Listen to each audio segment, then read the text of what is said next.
Hello दोस्तों, मैं जीत आपका बीटी क्लासेस में स्वागत करता हूं। आज हम क्लास 10th के पहले टॉपिक यानी पहले चैप्टर की बात कर रहे हैं, जिसमें हम पढ़ेंगे रियल नंबर के बारे में। देखिए, ये जो अभ्यास प्रश्न है ये एनसीईआरटी किताब के पहले एक्सरसाइज के प्रश्न हैं।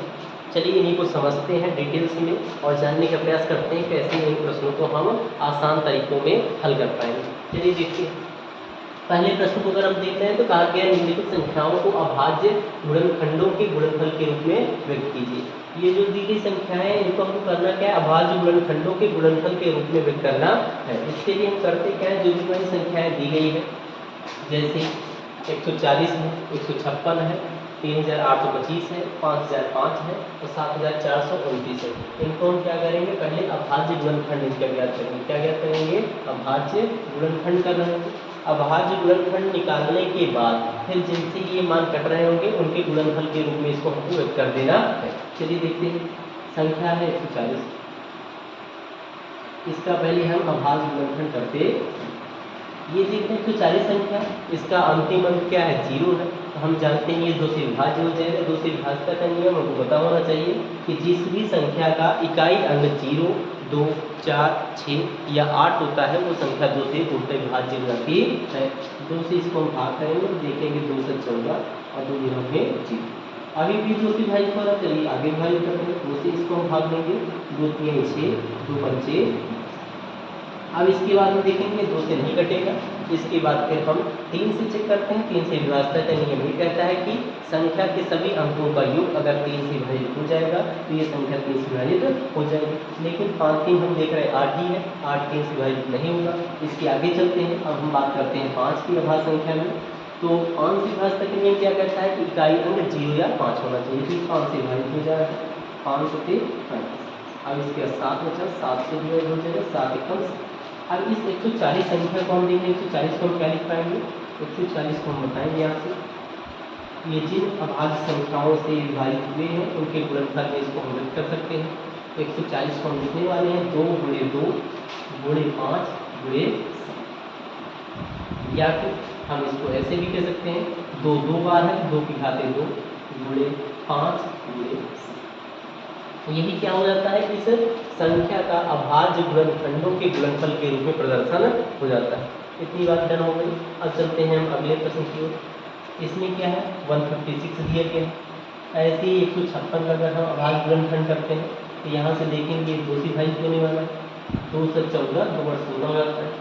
इसके आगे फिर ये 2 से कट रहा है, 2 से भाग करेंगे, 2 3 6, 2 9 18। अब ये 2 से नहीं कटेगा, फिर हम 3 से इसको विभाजित करते हैं, 3 एकम 3, 3 3 9। और यहाँ से अब 13 से विभाजित होगा, 13 एक अभाज्य संख्या है, 13 एकम 13। 156 को हम लिख पा रहे हैं, 156। ये देखा हमने कि ये 2 से कट रहा था, उसके बाद फिर 2 से विभाजित हुआ, फिर उसके बाद ये 3 से विभाजित हुआ है और लास्ट में 13 से विभाजित हुआ। तो इसको हम लिख पाएंगे 156 जो है ये 2 की घात 2 है और गुणे 3 गुणे 3। 156 वाली संख्या ये अभाज्य गुणनखंडों के गुणनफल के रूप में व्यक्त हो जाती है। इस प्रकार से इसको हम व्यक्त कर पाएंगे। अब चलते हैं नेक्स्ट नंबर की तरफ। इसमें 3825। चलिए अच्छी संख्या 3825, इसकी बात करते हैं। देखते हैं ये किससे कट रही है। 2 से जैसे हमने बताया कि इकाई अंक 0, 2, 4, 6 या 8 होना चाहिए, जो कि इसमें नहीं दिख रहा है। अब इसका 3 से हम चेक करते हैं तो सभी अंकों का हम योग ज्ञात करते हैं। 8 3 11, 2 13, 5 18। तो 18 3 से विभाजित होता है, अतः ये संख्या भी 3 से कट जाएगी। तो 3 से चलिए इसको हम भाग कर लेते हैं। 3 एकम 3 आया, 3 गुना आपने बताया 6 और 2 बच जाएगा, 2 ये 22 हो गया। 3 से 3 इक्कीस साथ कह रहे हैं, 1 5 यानी 3 बचे 15। अब इसके बाद 1269 मिलता है, इसको हम चेक करते हैं क्या 3 से अभी विभाजित होगी कि नहीं। तो 2 1 3 7 3 10, 10 5 15। तो 15 आ रहा है अंकों का योग, यानी 3 से अभी ये कट जाएगी। 3 से भाग करते हैं, चलिए 3 चौक 12 आया, 3 गुना 6 आपने बताया, 3 बचे 15 मिलता है। ठीक है, ये मान आ जाता है। अब 425 की बात करते हैं। चलिए इसको भी वैसे हम समझते हैं, 5 2 7 7 4 11। तो 11 इसमें अंकों को योग हुआ, यानी अब ये संख्या 3 से विभाजित नहीं होगी। इसको हम 5 से विभाजित करेंगे। 5 से विभाजित करेंगे तो यहाँ से हम बताएंगे 5 8 40 और 5 बचे 25। अब इसके बाद आगे समझते हैं। ये 85 आ गया है जैसे। इसके बाद आगे हम इसको ब्रेक करते,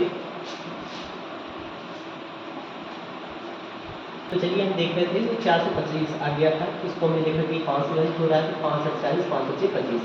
अब हम देख रहे हैं कि जो हमको संख्या मिली है 85, इसका इकाई है क्योंकि 5 है तो ये 5 से कट जाएगा, 5 से इसको विभाजित करेंगे तो 5 कम 5 3 बचा होगा और 5 से 35।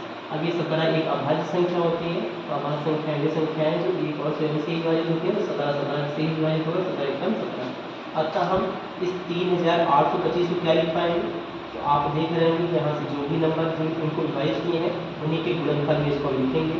हम बताएंगे 3 गुणे 3 गुणे 5 गुणे 5 गुणे 17, ऐसा भी लिख दिया।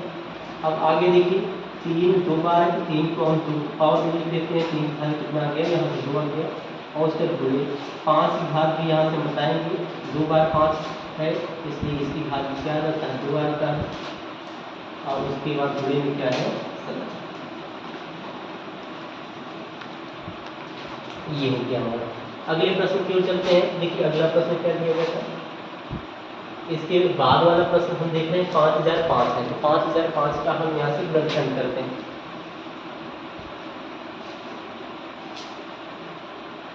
5000 क्या है 5005, तो यहाँ हम संख्या लिख लेते हैं 5005, बहुत अच्छी संख्या 5005 दी गई। चलिए फिर से वही कॉन्सेप्ट हम 2 से चेक करेंगे, तो 2 से चेक कर रहे हैं तो देख रहे हैं इकाइयाँ क्या है 5, ये 2 से विभाजित नहीं होगा। 3 से चेक करते हैं तो 5 0 0 5 यानी ओवरऑल सम कितना आ गया 10, तो ये 3 से नहीं कटेगा, फिर 5 से कट ही जाएगा क्योंकि इकाइयाँ में क्या है 5 है, तो 5 एकदम 5 आया, ये 0 0 टाइम्स गया और 5 एकदम 5। अब चलिए इसको हम समझते हैं कि क्या ये 5 से कटेगा, तो 5 से जी बिल्कुल नहीं कटेगा क्योंकि इकाई का अंक इस बार 1 आया। अब इसके बाद हम बात करते हैं, देखिए और किसी कटेगा, तो यहाँ से हम इसके बाद 7 से चेक करेंगे, तो 7 से चेक कर रहे हैं तो हम भाग दे करके चेक कर लेते हैं। 7 एकम 7 3 0 आया होगा, उसका 7 चौक 28 2 1 बचा होगा 7 3 21, ठीक है, ये 7 से कट जाएगा। वैसे ये जो नंबर है ये बहुत अच्छा नंबर है, इसको आप 7 11 13 तीन संख्याओं की अगर आप बात करते हैं 7 गुणे 11 गुणे 13, इससे आप चेक करिए देखिए क्या मान मिलता है, ठीक है। तो 11 से 77, तो 77 और 13 का अगर आप गुणा कराएंगे आप बताएंगे 13 से 91, ये 9 आया होगा, 13 से 91 91 9 ये 100, ठीक है। तो ये बहुत अच्छा नंबर है, ठीक है, इसके बारे में आप थोड़ा जानते रहेंगे। ये जो 1001 है 7 11 और 13 का ये गुणनफल होता है, तो ये 7 से कट रहा होगा, 7 से कटेगा तो बताएंगे 7 एकम 7 7 चौक 28 आया होगा, और उसके बाद 7 3 21, फिर 143 आ गया। अब 7 से चेक करेंगे 7 दूना 14 नहीं कटेगा, फिर उसके बाद 11 से हम चेक करेंगे, यहाँ से 11 से हमको पता ही था कि 11 से कटता है, 11 एकम 11 और 11